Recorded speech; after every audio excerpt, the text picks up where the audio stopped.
Welcome to trading talkies. आज के news bulletin में हम देखेंगे सेंसेक्स और निफ्टी वॉलेटिलिटी सेशन के बाद हायर क्लोज किया था लास्ट वीक, पर क्या होगा यूएस इन्फ्लेशन डाटा का असर। क्या आप जानते हैं कि जीरोधा ने अपने एम्प्लॉयज़ को एआई के कारण टर्मिनेट नहीं किया। अदानी ग्रुप को मिलेगा रिलीफ और सीबीएसई ने स्टूडेंट्स के लिए लाए हैं कुछ नए सब्जेक्ट्स, जिसमें है फाइनेंशियल लिटरेसी, डेटा साइंस और एआई। और लास्टली इंडिया और कनाडा के ट्रेड मिनिस्टर्स करेंगे रिव्यू फ्री ट्रेड एग्रीमेंट के प्रोसेस पर।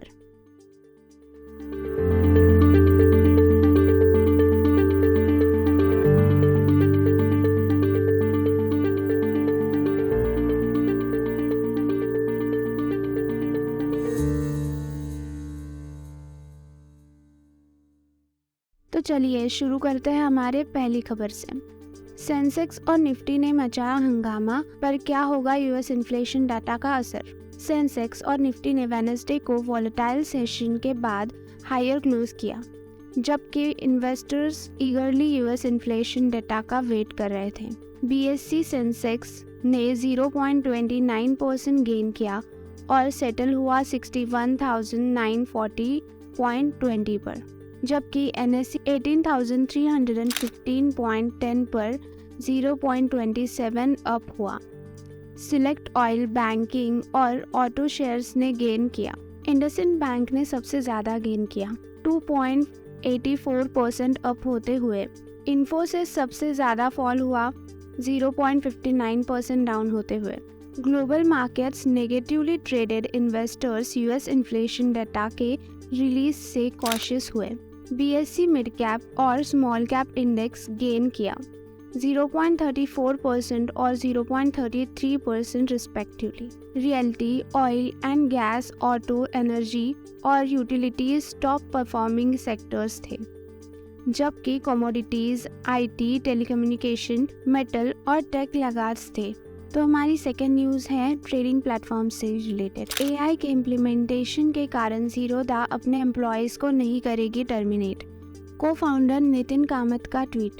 जीरोधा के को फाउंडर नितिन कामत ने अनाउंस किया है कि कंपनी एआई के इम्प्लीमेंटेशन के कारण किसी भी एम्प्लॉयज़ को टर्मिनेट नहीं करेगी। कामत जी ने कुछ ट्वीट्स में क्लैरिफाई किया है कि एआई सोसाइटी में डिस्ट्रप्शन ला सकता है और ह्यूमन एजेंसी और इनइक्वालिटी को बढ़ा सकता है।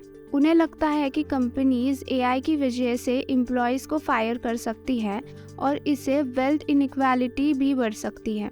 कामत जी ने एम्फेसाइज किया है कि बिजनेसेस को शेयर होल्डर्स वैल्यूज क्रिएशन की जगह अपने एम्प्लॉयज़ और कस्टमर्स पर प्रायोरिटी देनी चाहिए।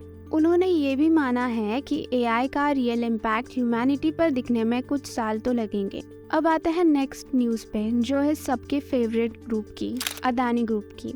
अदानी ग्रुप को रिलीफ। मॉरिशस के मिनिस्टर्स ने शेल कंपनीज के आरोप को झूठा कहा है। अदानी ग्रुप के लिए एक अच्छी खबर है, क्योंकि मॉरिशस के फाइनेंशियल सर्विसेज मिनिस्टर ने शेल कंपनीज के होने के आरोप को झूठा और बेबुनियाद कहा है। US short seller Hindenburg researcher ने आरोप लगाए थे कि अदानी ने शेल कंपनीज का उपयोग करके अपने इंडियन लिस्टेड कंपनीज के स्टॉक प्राइसेस को मैनिपुलेट किया है। मिनिस्टर्स ने कहा है कि उनके देश के कानून शेल कंपनीज को अलाउ ही नहीं करते और फाइनेंशियल सर्विसेज कमीशन द्वारा licensed global business companies substance requirement को मीट करते हैं और स्ट्रिक्ट मॉनिटरिंग के अंडर होते हैं। ये स्टेटमेंट तब दिया गया जब हिंडनबर्ग अदानी इशू इंडिया के सुप्रीम कोर्ट में होने वाला था। अब आते हैं सबसे इम्पोर्टेंट खबर पर। सीबीएसई ने लाए 33 नए सब्जेक्ट्स क्लासेस 6 to 8 के लिए, फाइनेंशियल लिटरेसी से लेकर एआई और कोडिंग तक। सीबीएसई ने शुरू किए 33 नए सब्जेक्ट्स क्लासेस 6 to 8 के लिए, ताकि स्टूडेंट्स वोकेशनली एजुकेशन में इंटरेस्टेड हो सकें। इन सब्जेक्ट्स में financial literacy, data science, mass media, artificial intelligency, augmented reality और कोडिंग जैसे कोर्सेज हैं। अभी तक ये कोर्सेज क्लास 12th के बाद ही अवेलेबल थे, लेकिन अब मिडिल और सेकेंडरी स्कूल्स में भी शुरू होंगे। इससे स्टूडेंट्स को अर्ली एक्सपोजर मिलेगा और वो कॉलेज तक जाने से पहले स्पेशलाइज हो सकेंगे। इसके अलावा 70% courses duration hands on activities के लिए होगा और असेसमेंट इंटरनली होगा। ये कोर्सेज काफ़ी इंटरेस्टिंग और यूज़फुल है क्योंकि अभी से स्टूडेंट्स अपने फ्यूचर करियर के लिए प्रिपेयर कर सकेंगे। तो आपका क्या ख्याल है इसके बारे में, हमें ज़रूर कमेंट्स में बताना। और अब आते हैं हमारे लास्ट न्यूज़ पे।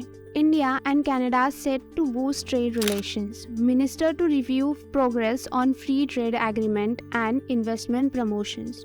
इंडिया और कनाडा के trade ministers free trade agreement के प्रोसेस को रिव्यू करने के लिए तैयार हैं, जिसमें 6th India Canada ministerial dialogue on trade and investment का हिस्सा होगा। इस बातचीत में bilateral trade relationship, investment promotion और green transition including critical mineral जैसे विषयों पर ध्यान दिया जाएगा। Ministers India Canada CEPA negotiations को भी रिव्यू करेंगे, जो मार्च 2022 से चल रहे हैं।